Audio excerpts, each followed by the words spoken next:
Ellie's an Epstein genius here. Oh, there you go. Uh, I wouldn't be. he, I feel like I feel like if it wasn't for writing, I'd just probably run away from the whole topic because it can be heavy.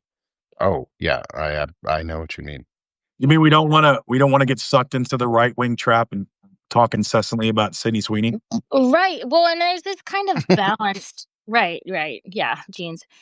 There's this balance of writing for the purpose of like investigation and uncovering things and helping people, or giving people a voice or a platform or whatever, and doing it for the right reasons versus it feeling very salacious and very tabloidy and,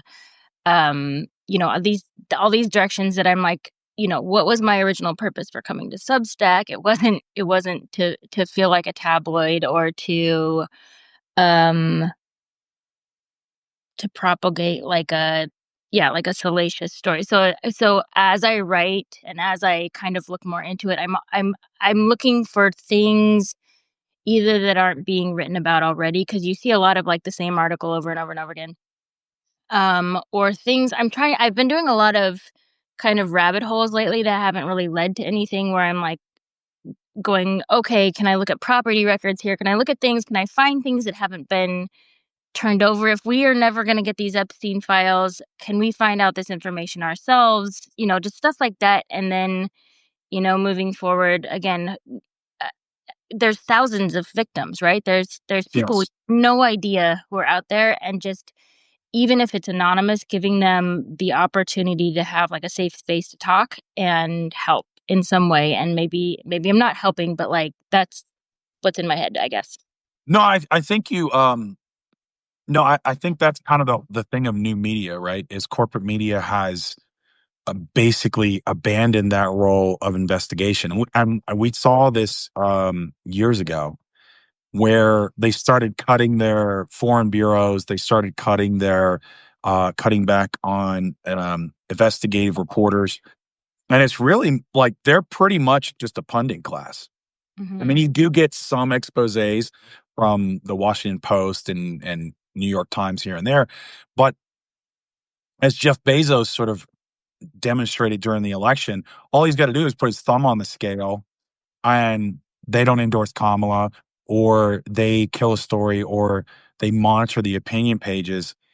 It's fascinating because one thing you said when you were talking about property record, it made me think of The Wire and Lester Freeman, and when they started to follow the money Hmm. of the Barksdale organization, and they started to investigate.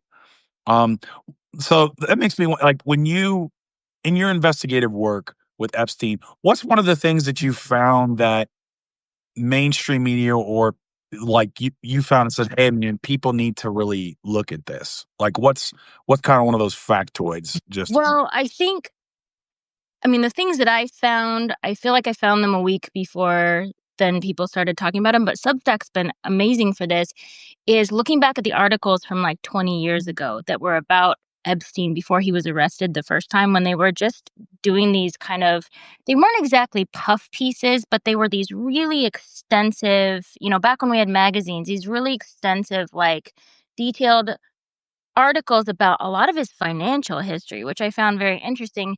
And now Vicky Ward is all over Substack, and I get to listen to her talk because I was like, where is Vicky Ward? She wrote this article for the Vanity Fair 2003, and you could I've written this, but you could just hear her screaming between the lines of what she was writing. You could tell that like she wanted to say something else, and she was doing her best to put as much out and then let you know that there is so much more, because a lot of it was his financial dealings.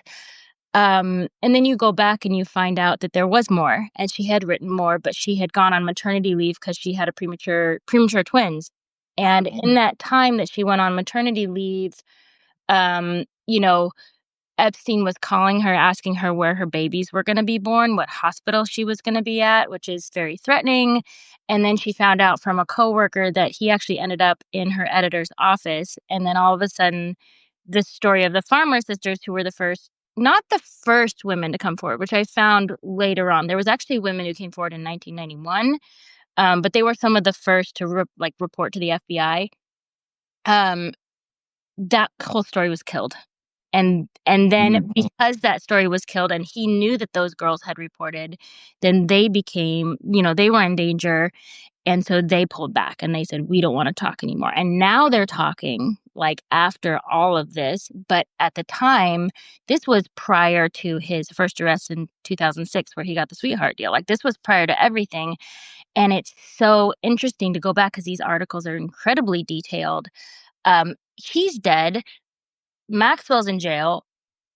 Robert Maxwell's dead. Like all these people who were the links to where did his money come from. But there's people like Leslie Wexner who are not dead, who are still alive. And Leslie Wexner owned um, Epstein's New York City mansion, the one that's like the biggest in New York City. He owned this massive apartment complex with Epstein.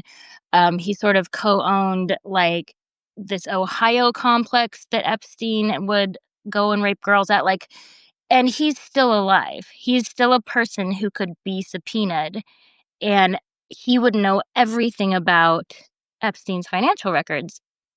But he's 87 years old, and if we don't do this now, like we're not going to get to do this. And I don't know what his mental state is. Like he took off and like has a younger wife and moved to like he moved somewhere like Oklahoma or something like that. But he's still somebody who knows everything and they're not talking to him. And I just find that incredibly frustrating, but also really, really interesting. And so one of the things that I'm doing is I'm trying to figure out what states allow public property records so that you can go look up and see if there were other properties that we don't actually know about. And then I have a Ben verified account where you can do background checks. And so you can look up a lot of information about a lot of these people, contact information, everything through that. So I've trying to find links basically. I've gotten all the flight logs. I've gotten the digitized, like transcribed flight logs. I found mistakes that the DOJ made in the transcriptions there because I'm a transcriber. That's my job. That's my bread and butter. And they've made mistakes in their transcriptions. Like they've said, oh, we don't know what, these initials are here. And it's like, well, you can match these up to these other initials over here that are a little clearer, but they're clearly the same initial. This is the same person. Or another person that they, oh gosh, Adam Perry Lang was Epstein's personal chef. Then he signed in once on the flight logs, but he's like on every single flight and the rest is just AP, and they don't transcribe that as being the same guy. And I'm like, that's the same guy the whole time for years going to this island, years and years and years. And he's a famous chef and nobody's talking to him. And I am under the impression that you cannot have been on all these flights without being one of three things. You are an active participant, you're complicit, like you know what's going on, but you're just kind of hanging around, or you're a victim, right? You're one of three things. You can't go to Epstein's Island for 6 years straight every flight and be totally innocent and not know what's going on. So these are kind of all the loose ends that I'm trying to track down, but they're very, very, very long and detailed. Let's So- back up. Let me. You want to jump in? Yeah. So before we go too far into that, one of the things I know we live in is a society where you're innocent until proven guilty, or you're supposed to be. That's supposed to be the moniker of our judicial system. And one of the things I keep hearing from people who are smarter than I am in the legal field and who have a law degree is that we're not releasing some of these. Oh, my power just came back on. That's fantastic. Yeah. I was afraid my phone was going to die during the middle of this conversation because our power just went out randomly. Anyway, I guess not. So like, do you think some of this isn't coming out because they are not innocent, but not proven guilty at the moment? Like maybe some of them, it was circumstantial enough, or they just didn't track them down. I don't like, because it feels icky that none of these people have been spoken to. To me, because I wrote an article recently on Emmy Taylor, who is Maxwell's personal assistant. There's also another woman who was Epstein's personal assistant for many, many years. And then there's another woman who flew with them for many, many years. And these were not older, but like legally older women. yes, innocent until proven guilty, but I feel like when it comes to the DOJ and all this investigation, they hope we're stupid enough to not ask these questions. Mhm. They are not gonna follow up with these people unless they're pressed to follow up with these people. So it's not like they don't wanna step on toes, it's that they don't wanna investigate unless they're forced to, and so when you have these people, there's so many people that could be subpoenaed, like, so many people who were there every single time, and nobody's talking to them, right? They're like, "Oh, this was a long time." These people are just off living their lives. Nobody's even checking in. And it's just to me, it feels like it's a matter of they don't wanna ask unless we force them or somebody forces them to ask those questions. So it's not really an innocent guilty thing, it's that we hope this goes away and you don't think about it. I think that's a really good point. Fred, I'll let you jump back into. I just want to say that's a really big distinction is it's not that they're possibly innocent because most obviously these men are not. Like the men and people and women who perpetrated the acts, they're not innocent. Like Mhm. especially Maxwell. Like we everything we're coming out to hear about her, she was not an innocent in this in any Weird way. stuff, very weird, weird stuff that she did. And it's just so it's I mean, it feels so wrong to all of us because we were all taught like this is disgusting. Like these acts are bad. Like they're Right. gross, they're They're very morally reprehensible. simple, And now we're but just yeah. yeah. And now we're not even going into them. So Fred, take it away on what Yeah. you had for questions. Uh, But like I just wanted to put that in there. Like it's so gross that we are even like hiding this. It's a mental and I'll cut back to this when we're in a little bit, but, like, it's there's there's there's a sociopathy side of it that I'll get back into, like, the billionaire sociopath kind of a thing, but we'll get there. yeah. So I've got basically a two-parter like for you, Ellie. Is one, we kind of jumped ahead a little bit. Just tell the folks who you are, and how you kind of got into investigating the Epstein files. And I think one thing for maybe people that are kind of coming into this, they know it's bad, is like, how did the Epstein Island thing actually work? Like, how did was it like? Because I think that's something. Was it an all-time kind of thing? Was it a place that hosted parties? Like, how did the I know Ghislaine Maxwell was part, and Trump and Mar-a-Lago for getting girls was Mhm. part of it. So so tell the folks like who you are, how you got interested, and then how did this kind of thing work with Epstein? Like how did it function? Okay. And So, I'm a writer. I don't know how else to describe it. I write things down. I like words, I like to read, I like to write.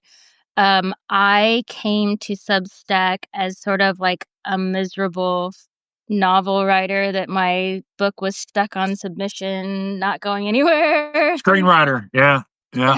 Sad state of affairs. And so I had a friend who was just like, "Well, you should come to Substack," and it's kind of holds you accountable to just keep writing. And so I started out here, uh, actually almost a year ago, kind of when Kamala had just entered the election, talking about sort of what we wanted as a country, why we were so exhausted. Um, and then I don't know how it I mean, the whole world morphed into the Epstein story. Um, I had just posted every once in a while, I'll just post like a timeline thing. I'm really nerdy. I love numbers. I love stats. And so I will sometimes just do some data mining and just literally just write down what I find.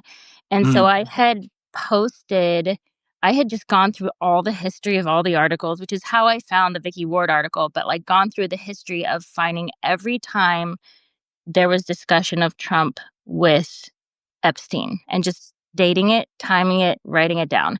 And I just made this comprehensive list of all their interactions over however many years it was, all their quotes about each other, all their financial dealings, all the stuff that was really, really public knowledge versus it is public knowledge, but people don't really know about it. And I just made this long list of with a timeline so people could see like how much these men hung out. And it was really long and really detailed, and they hung out a lot, turns out.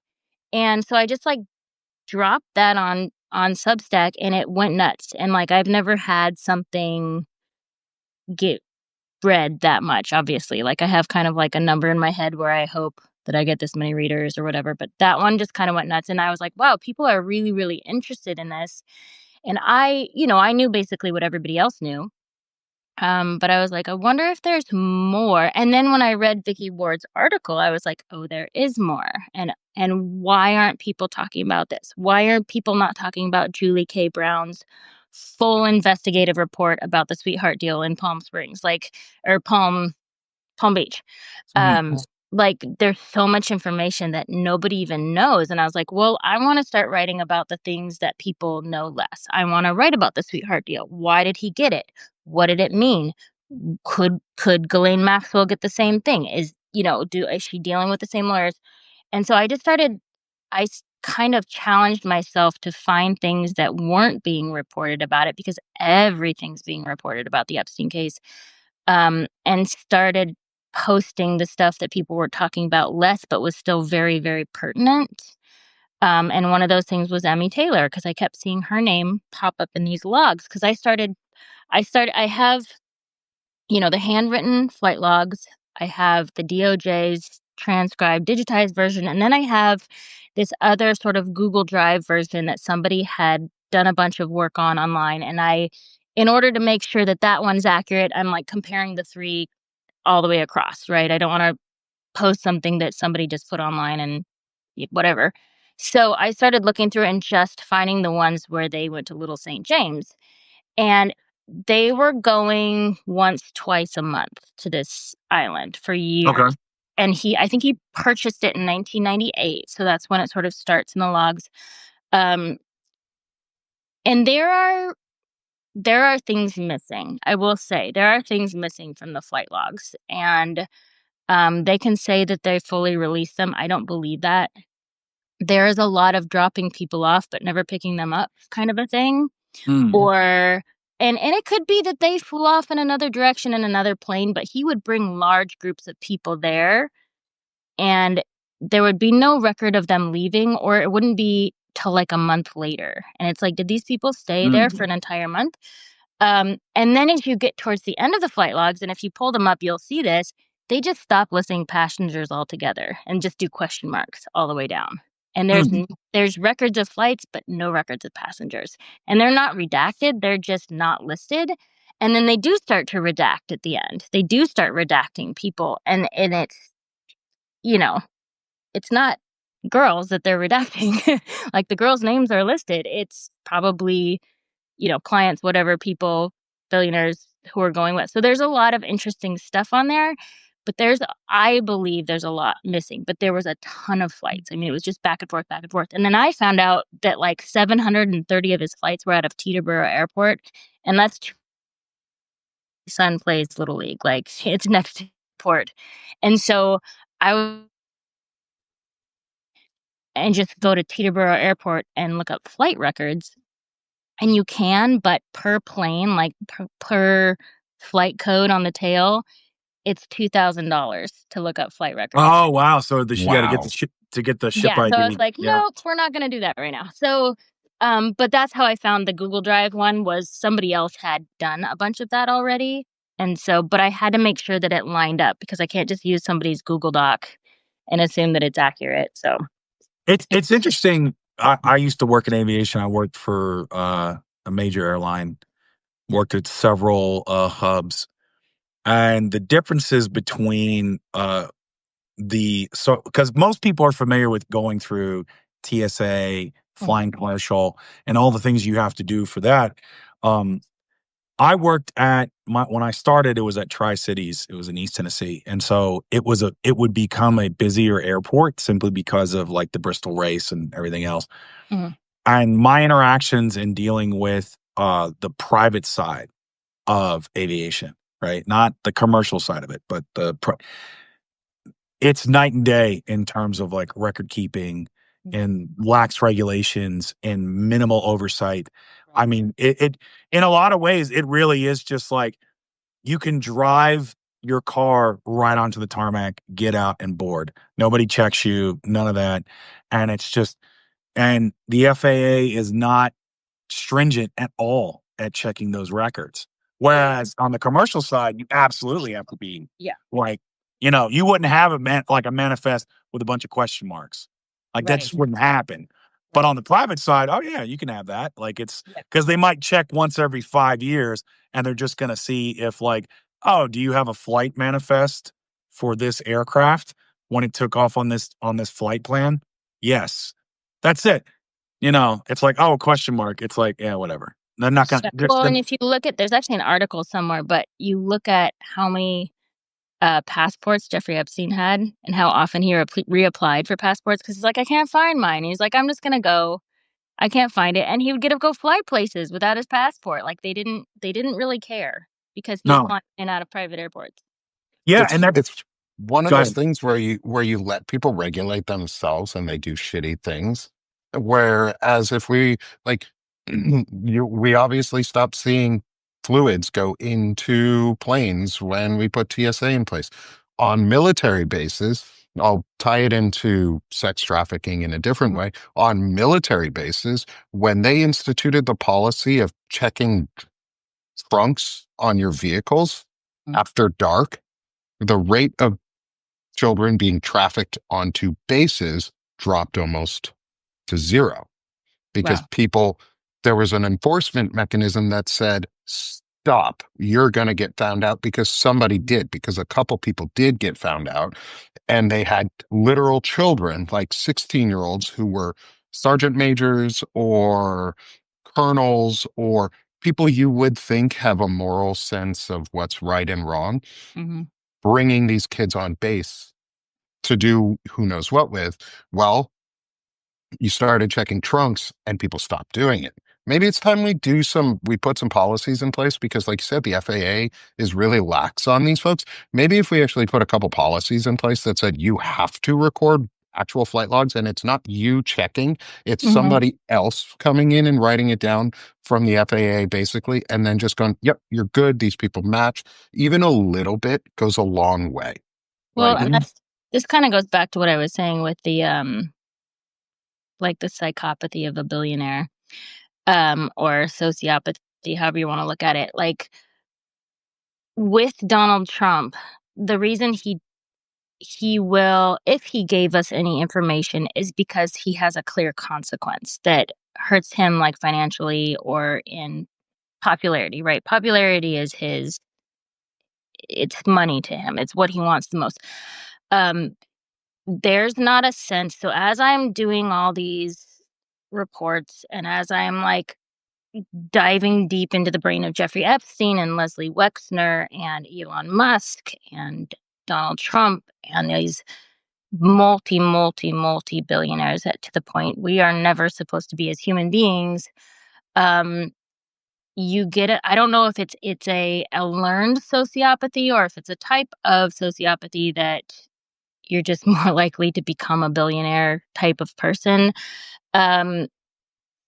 There's no sense of empathy of right and wrong, right? There's no like, Donald Trump is not saying, oh, I should stop molesting girls and women because it's wrong.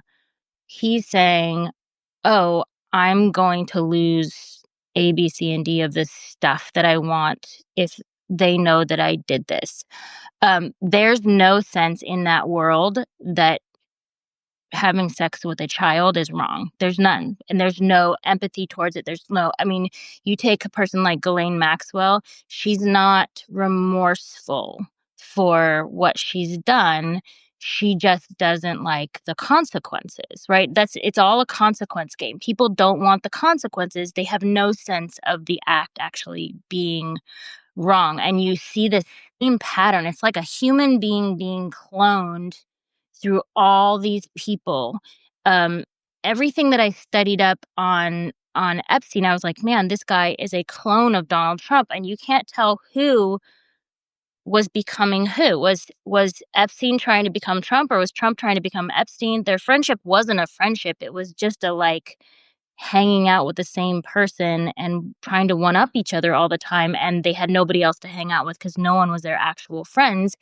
You see the same person in Elon Musk. Like, it's just a bunch of people who don't know how to relate, don't know how to have actual relationships with people. They have to buy relationships with people. And I don't know if this is something that they were turned into, right? Based on money and power, and you get past a certain point and you stop being human after a while, or it's just that that's where they started from day one, which Jeffrey Epstein didn't. His parents were like civil public workers. Like his mom was a school aide and his dad worked for like the parks department. I don't know how he became who he became other than he's kind of like a catch me if you can type of guy. Like he cosplays what he wants and people believe him and they give him what he wants. So like if you think of Harvard and that whole thing where he had an office at Harvard for 12 years, I interviewed a student from Harvard who was there while Epstein was there, and he said, you had all these professors who they gleaned onto him because they wanted to be like him. Like they were wealthy, they were super smart, but like that didn't lead to them having a lot of girlfriends, right? Like they were really good at like like bioengineering, but they weren't like dating a lot. And so they saw this guy who entered their life who was like, you can also date. You could have a girlfriend, and they were just like, wow, like I'm going to hang out with this guy. And he said they were all really decent people, but it sucks because they are now forever connected with this name for the rest of their careers, which has effectively ruined their careers. So I don't know. I went off on a tangent, but it's a wild. No, it's good. It's kind of giving sort of the context of this, because I think a lot of it is we look when we look at these people like Jeff Bezos, or you look at Elon Musk, all these billionaires, and they have this carefully curated image that they're just like us, and they're absolutely not like us. They will do things that like you look at Mark Zuckerberg now with his bro phase of MMA, and and he's fully fro that he's and he looks like a guy who's just trying way too hard to try to fit in with the pores, because again, and to your point, you have to ask why are they doing this, right? And it's because you said is like they think it's going to pay off in some other way. It's not more than likely it's not because, oh hey, I've really missed out on this salt of the earth life where I could be drinking. Yeah, it's not that. It's it's, oh well, this might make me richer because if I do this. Yeah. You're almost dealing, I mean, the joke is Mark Zuckerberg is an alien. Or, South Park had Jeff Bezos with the massive head, and he doesn't actually speak, where they completely take away their humanity. But that's kind of dead on. They're not human beings in the way we think they are. Like they're sociopaths. Right. So I want to here's the thing about sociopaths. I don't know. I read a really great memoir last year called Memoir of a Sociopath by Patrick Gagney. Fantastic book. Sociopaths don't have to be bad people, right? They don't have to. They can.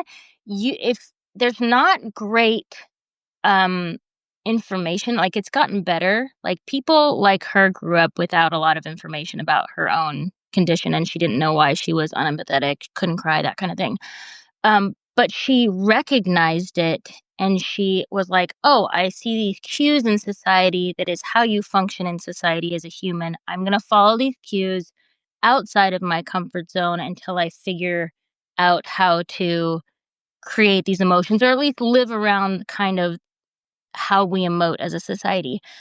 She was put in a great situation in order to be able to do that. So you can be a sociopath and still be a functional, good human being in society. It doesn't mean that you have to be evil, but a lot of these people who end up being evil, either with crimes or with money, often have sociopathic tendencies because they weren't reined in and they decided to go the power route versus the I'm going to fit in with my surroundings and my job and my family and all these kinds of things.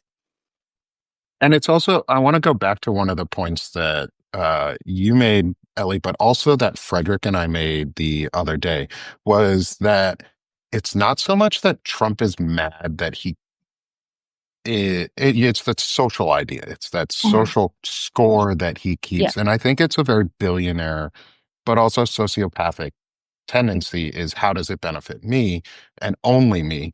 But the one thing that Frederick and Lawrence Winterman and I were talking about was it's not so much that Trump is mad that the Epstein files are coming out. It's more he's mad that he can't normalize the behavior and Yeah. get other people to see that it's okay Like, because get over he it, does right? it. Yeah, Yeah. like just get over me sleeping with a 14-year-old Right. or raping a 14-year-old Right. girl because I could, because I'm powerful. It's the grab them by the It was you so know long what ago. mentality. Yeah, it's Yeah. like that's in the past. But it's interesting, you don't ever see it's something that my wife and I picked up on is you used to see Trump with his kids and their kids occasionally. You Yeah. don't ever see that anymore. Yep. You don't see his kids around him. You don't see Ivanka ever around him. Yeah. You And don't. you don't ever see the kids bring their kids around. And I think that's a really important point because they've now distanced themselves from him in a way they've never done publicly before. Yeah. And I think that pisses him off the most because he's no longer the central figure in his family. So he's Yeah. asking, why? Goldman, you may have asked it in a different way for what that question was, but why am I all alone? Because nobody accepts that pedophilia is okay or that it's because he doesn't think of it that way. He thinks of it No, it as is. normal. Pedophilia is not, and I'm sure it's cyclical. Like when you grow up in an environment that is purely based on money, which he did, he's never not lived that life. I'm sure there were things when he was a childhood, and that doesn't excuse away anything. But like when you're not raised by parents who tuck you into bed at night and read you stories, like you stop being human, you stop having morals, you stop having the ability, and unless you have good people in your life, which that is a question I have. And another loose end is where are all the nannies that have been part of the Trump family over the years? I really want to Exactly. talk to all of them from like his childhood through his children's childhood. Like I want to know what they have to say, but I'm sure they're all very locked into NDAs, but they would be an interesting conversation. I want to know about too, like all the butlers and all the Yeah. chefs and cooks. Like you said, there are normal people who just happen to be in these situations that are like just auxiliary part of it. And that's where I get where wrapping this back earlier into the piece is why we aren't releasing every name involved from the Epstein files. Because some of these people are innocent. Like the cook Yeah. who just happened to work at, say, Trump Tower while these things were happening, or in Atlanta at one of the failed casinos where these things probably happened, because they detoured Yeah. there. A lot of places. Yeah. Like they may not have known these things were happening, but they could have Right. seen who was happening with But and here's the who they deal. were. Like with the whole redacting Trump's name out of all the files, which is I think what they've spent most of their time doing lately, like you don't need to redact anything if they're not doing anything, right? If you release all these files and all these people were there, but clearly in all the files it just says they were there cooking and working and then they're not doing anything. Just Yeah, show us that. You just yeah. show us and then it's clear. And then we're gonna stop saying like if somebody's in there and there's suspicion that they did something wrong and they release the entire file and it shows that they didn't, they've just cleared their name. Right? If Trump Mhm. didn't do anything, he can clear his name. But he doesn't want to, which makes us way more suspicious. So it's like the idea of redacting people who weren't victims but are innocent of the crime is suspicious, right? That is Yeah. not going to end this conversation. That's not No, gonna it's make us go, just going to blow it up. I, It's I, right. And Allison Gill was talking about it last night with Katie Fang too. I was watching yeah, Katie Fang's reporting on it. They were talking about the fact that Allison Gill and her team are working to sue to get the training videos for the FBI agents Mhm. that were teaching them on what to do properly to either redact or identify Trump's name or how to protect PII. and I found that one really, really interesting and really cool because it's an alternate way to get the information and confirmation that what they're doing is actually happening without actually having to ask or say, hey, Trump redacted his name. Well, admitting that you created those videos so thousands of FBI agents could redact his name is admission that you redacted his name. And for us, that's less important. Like we know he's in the files. We believe the women who have said, and all the countless people who've talked about it. It's like you said, it's about the other pieces of information and where that connects. Who financed this? How did it get so big? And why is it still here after however many fucking years? And why has nobody been prosecuted? And why did that sweetheart deal even happen in the first place? Because that should have never happened. Right. And if anybody doesn't know what that is, and you don't have to read my stuff, but I did write an article called The Art of the Sweetheart Deal that goes through the entire first round of arrests and court cases with Epstein, and it is so interesting to me. I'll simplify it. So he gets arrested. Drop in a link in the chat. Oh, thank you. Appreciate it. So he gets arrested the first time for all the same stuff, right? Fewer people back then because of time. He gets taken to court. They go through all the proceedings. Somebody talks to somebody, and the prosecutor, who was Alex Acosta, who then went on to work for Donald Trump later on, gets him this deal that's 13 months in county lockup, not prison, county lockup. His cell remains unlocked 24 hours a day. He's given an office in the jail to go work in, and he can wander in and out. It's actually the attorney's room, so he gets to go work in the attorney's room. He gets to leave the jail 12 hours a day on work release to go to his office. He hires the jail's guards to work in his office in Palm Beach 12 hours a day. Then they destroyed all the records of the comings and goings of his office. The sheriff's department did because they said it was protocol. Then he gets, so there's no record of who was in his office 12 hours a day for 13 months. Then he gets, he serves his time and he goes on house arrest. Well, guess what? He has houses all over the world. He's allowed to go to all of them. They tell him he can go on these lavish shopping trips in Palm Beach for exercise. And he's a sex offender, yet he has none. He's a level 3 sex offender, which is the highest level. And he has none of the downsides of being a sex offender for any part of his life, his work, his relationship near schools, nothing. He was supposed to check in every 90 days with his parole officer in New York City, never checked in once. They never followed up. Not a single time. All of that is super suspicious. Right? There's something off there. It's interesting because, again, like going back to that Wire references, it's, you follow drug addicts, you follow drugs, you get drug addicts and drug dealers. But when you start to follow the money, you don't know where it's going to take you. Yeah. And I think that's probably why there's this hesitancy to go a full-on investigation, right? Because what you're talking about really is a criminal enterprise. Yeah. This is more in line with a RICO case. But instead of say mafioso or MS-13 gang members with tattoos and drug money and guns and murder, what you're looking at is Jeffrey Epstein and Harvard professors and businessmen and billionaires and young girls. And it's, again, with the way our society and this country treats women, especially young women, as more dehumanized and commodities, and it's only changed now that it's become oh, well, this is all starting to come into light. It's it's that same mantra of, well, and you hear this a lot in sexual assault cases. Well, we can't ruin this young man's life over an indiscretion. It's that similar mentality of, oh, well, we can't ruin these people's lives who have wives and kids that they did something 20 years ago. So do we really want to spend resources on this? The problem with that mentality is now we have a president who is possibly a pedophile, a serial rapist, and all these things that the American public should have known before we had even the first election in 2016.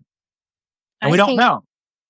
I think a big part of this, because if they investigated this to the full extent, it would be a humongous, humongous trial and very long. And I mean, and you would run the risk of like a Me Too movement where you're going to take people down with the big people, you're going to take the little people down too. That would probably happen.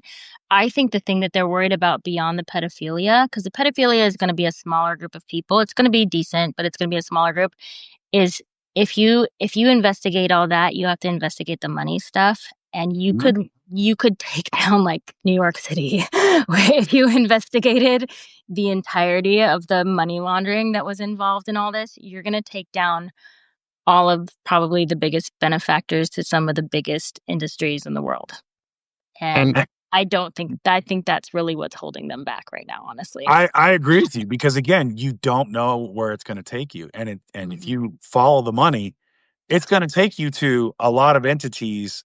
It's going to take you allegedly, potentially, possibly to Goldman Sachs, to a lot of these high profile banks that. And the thing about it is, this wouldn't exist without them. Right. Yeah, not at the scale we're talking about. Right. You know. And this gives us maybe the chance to actually do that. Like, we're at a really interesting inflection point in US history now anyway. Like, we've brought ourselves to the brink of destroying our democracy. Like, we haven't destroyed it yet. We're still going to vote. Like, it's not gone. But like, we brought ourselves to possibly the brink of destroying democracy to protect pedophilia and businesses. Like, we've done it to protect business interests and I guess financial interests for the United States. Maybe it's worth having those industries get hit, because we've seen everybody else sometimes get hit and there's never any recourse. Like, there's the whole point of like our judicial system is supposed to be punitive, so that when somebody punishes or something happens, you punish somebody so that nobody else does that crime. Or it's supposed to discourage people from doing that crime. Well, we're not discouraging any of it. We're not discouraging money laundering. We're not discouraging corruption. We're not discouraging moral failings. Like, we're doing some really shitty stuff just to protect these people. And maybe it's okay that we blow them up, like blow it up. It's not bad to clear away bad things. I think they're scared because it's going to clear away so much, right? It's going to clear away all the money. It's going to clear away all the shady election stuff. Like, all of that is linked together from this one little teeny tiny bomb that is now getting bigger and bigger and bigger and bigger. The repercussions from this, the butterfly wings, if you will, are very big, and they affect every angle. I think that's great. I think we should, because we need to be as anti-corruption right now as possible too. If you're corrupt in this system, you need to go. Like, that is how come we're where we're at in democracies. We've allowed corruption to sink in, and then we've been like, ooh, well, maybe we don't want to talk about it because it could hurt this guy's feelings. Yeah, well, it ruined these girls' lives. It ruined these people's lives. So yeah, punitive. Yeah. Make it punitive. Like, do something so that they don't do this shit again. Okay. Ellie, I know you had to drop a little early today for I apologize. So no, totally fine. I want to give you the chance to plug yourself before you go. This has been an incredible conversation so far. Thank you so much. And I hope to have you again. If you ever want to chat again, this has been fun. So much more to talk about. Absolutely. You'll hear from me again. This is definitely something I'd love to keep talking about, because it has to stay in the news. Okay. So Ellie, give yourself a plug, and let everybody here know where they can find you, and how we can keep going. Sure. So I am listed on Substack as the Panicked Unpaid Writer, or just Ellie Leonard. I may have to change my brand at some point, because you guys are all very, very cool about that. I also am on ellieleonard.com. And then if you want to find me on social media, I'm under Red Pencil Script everywhere, because that is my business. I'm a transcriber for documentaries and newspapers and like the New York Times, and like I get to hear all the quiet stuff, which is why which is why I'm very interested in all this. I think that Michael Wolff's audio tapes are probably my holy grail at this point, and I think that I really want him to call me. But yeah, I've been writing about, I've been trying to put victims front and center, so that this is their platform and not the abuser's platform. Trying to find details that aren't being written about. And I try to go to the source. So like yesterday I went down to New York, I went to Epstein's house, I went to his apartment complex, and I just like tried to soak it in and be like, what am I missing? What am I looking for? And just what can I write about that's not center stage right now that we're forgetting? And that's just been my mission. So yeah, and also I keep all my articles free just because I'm a writer. I like it when people read. So that's pretty much it. Well, fantastic. Thank you, Ellie. I really Yeah. appreciate it. Good to meet you Please guys. go yeah, great to meet you. We'll let you drop so that you can go take care of what you need to for the day. Soccer. Have fun. Yeah. All right. All right. Talk I to you later. coached a little bit. Thanks, Ellie. Talk to you later, Ellie. Bye, guys. Bye-bye. And so, y'all, this was great so far. I don't want to drop yet. We've still got 15 more minutes till the top of the hour. Sure. I think one of the things that I really wanted to close out with now that we've had the chance to talk to Ellie about all this is reminding and remembering the importance of what is going on and the work that she's doing. Like, she's doing it not because the information on the perpetrator side, she's doing it to help and bring justice and final closure for the victims, because that's something that we haven't, like, people don't really talk about, is there isn't any closure for the victims when we keep hiding this and when we keep kicking it down the road and then letting the perpetrators get away with it and get to dictate or drive the narrative.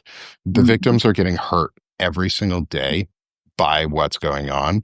And the best way to close this out is finally get to the heart of it and listen to their stories and dig deeper and start asking some questions, because maybe we should ruin people's lives who did perpetrate shitty acts and stop caring about what they feel and care about what the victims feel.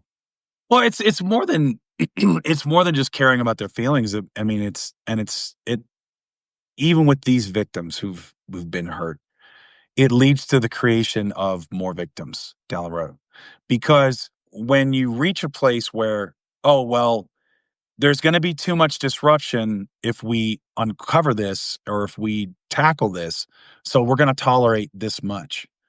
The problem is then this is now your new starting place.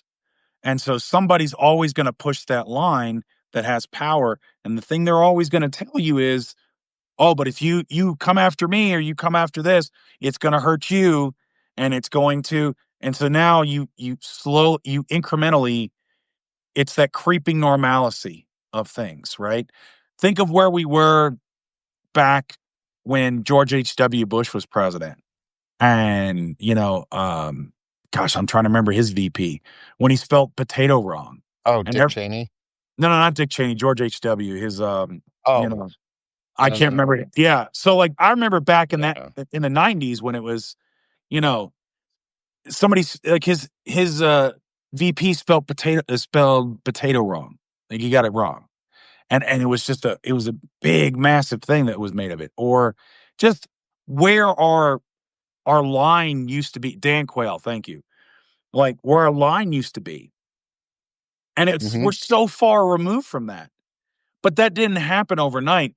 That happened with all this increasing normality of, how we conduct ourselves, what the government's supposed to do, like where we hold ourselves accountable, where's the ethical line, where's, in terms of service. And it's no wonder that people don't want to serve in the military.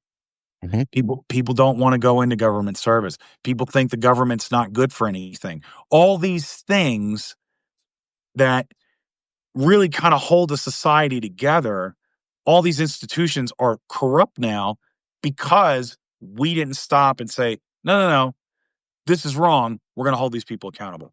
Well, it's going to hurt you. Okay, fine. It hurts for a little bit, but it's going to hurt longer if we ignore it. Yeah.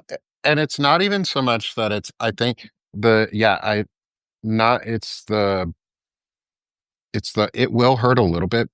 Part of it is, I think, holding us back. I absolutely agree. But I also think, just like you were saying, is we're afraid to disrupt the system that's in place, yet the whole point of the system is to be disrupted if it's doing wrong and if Right. it's getting out of hand. And we've, like you said, it's the Overton window, or it's just that stepping stool towards creeping fascism or creeping moral decay, is they took small steps along the way to make this not easily outable, not easily rooted out of our system, because they've taken all the components of it and legalized them in ways, or made them shady, but not quite out of scope of what could be acceptable. Mhm. Um, and like Ellie said, it's going to disrupt the system. Like if we take this down, it disrupts the whole system, and it has the chance of disrupting, and say, the entirety of New York or New York City. But it has really what it has the chance to disrupt is Washington D.C. more than anything, and I think that's really where the disruption needs to happen, because that's where all the corruption is coming from right now. And the idea that the government sucks and is bad is a purposeful thing. They made it shitty and bad and all of these things by this creeping corruption. So we have to stand by the fact that anti-corruption is gonna be a painful step. Yeah. Like the first step is going to be clear the corrupt shitheads who are all around it, and that's going to be the hardest step that we take. But once we clear that rubble, we actually have a foundation to build on that's still there and solid, but it's something that doesn't have to be built on lies and disgust. Like Yeah. that's what we're trying to break. Isn't our system. It's the system that was placed on top of it to not hold those accountable in power or with money. And that's really where it comes back down to, is it's all about money and power. And it's about asking us, like, where do we go forward, right? It's not about a return to normalcy. It's not trying to go backwards and say, hey, like, we'll get back to this golden era, because we didn't have it. Because had we had it, we would have held these people accountable. Had we held George W. Bush for the lies about WMDs in Iraq, like, we're talking a different story. Had we held Alberto Gonzalez, who was the AG, who was corrupt under George W. Bush, we might be in a different place with the DOJ. Had we, said no to Fox News and all their propaganda, and maybe we don't have Trump. And that's the thing, is we can't go back and relitigate the past. But what we can do is, from this moment forward, say, how do we function in society? How do we as democratic citizens move forward? What do we demand, and what's important to us? Right. Mhm. And it's going to take people like Ellie Leonard. It's going to take people like you, like me, like everybody who's listening to this, to demand action, because you're going to get placated with, well, we got a little bit.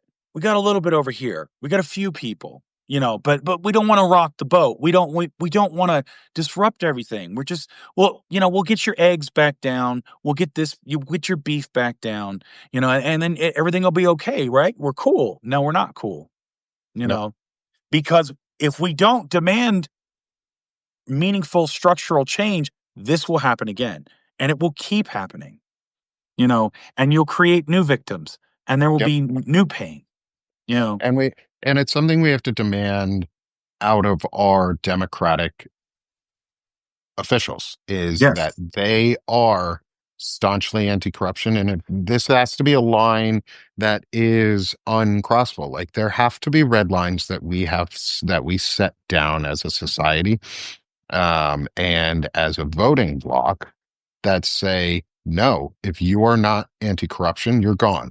And if you participate in the corruption, you're gone. And if you're hiding the corruption, you're gone. Like, Mhm. it's okay to have that sort of purity test, because there's purity tests all over the place in politics, and there's purity tests all over the place in the world. It's how we function as society, because it's how we tribalize ourselves and put ourselves into groups, is we create tests for ourselves, and we say, oh, do you fit this test or do you fail it? If you fit the test, you're in. If you fail, you're out. typically. We need to start having more gray area in the middle where we accept people in, but that gray area does not go outside of the lines of you're in or out at some point.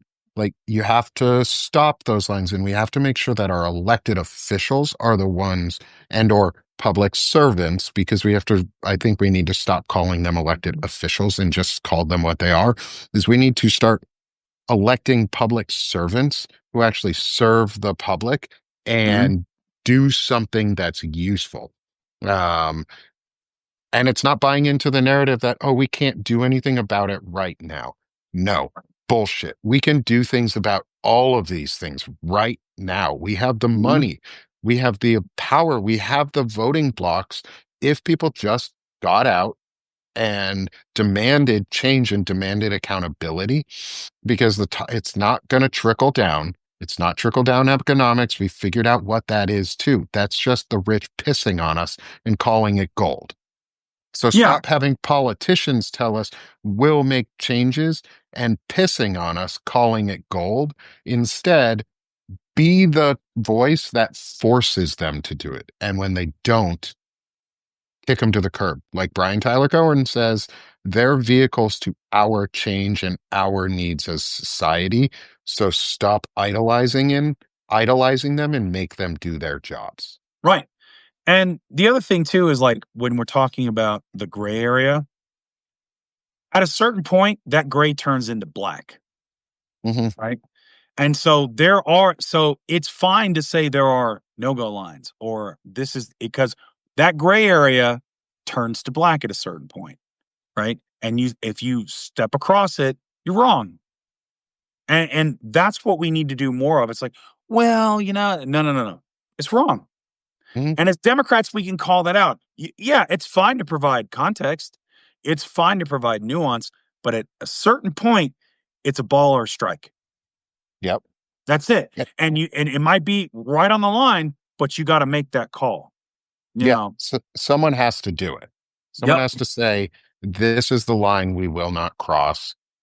And it's what it is we need to get our politicians who are unwilling to say that out of the way and start listening to people who are saying that, and who are saying that there are red lines and who are attacking back and going on the offense to defend the morally right and the ethically right and the servicely right and the civically right ideas that service is serving. And that service is about ensuring the betterment of everyone around them and not just yourself.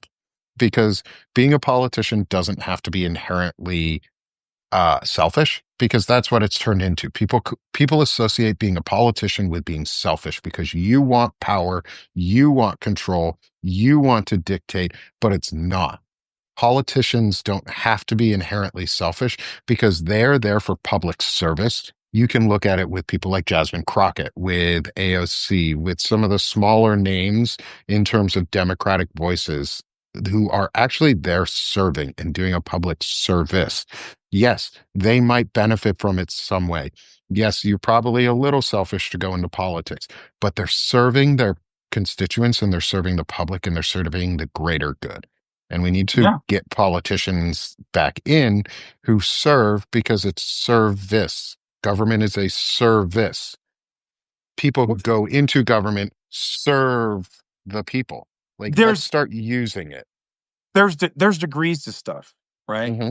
So it's you go in the military. For some folks, it's economic means, right?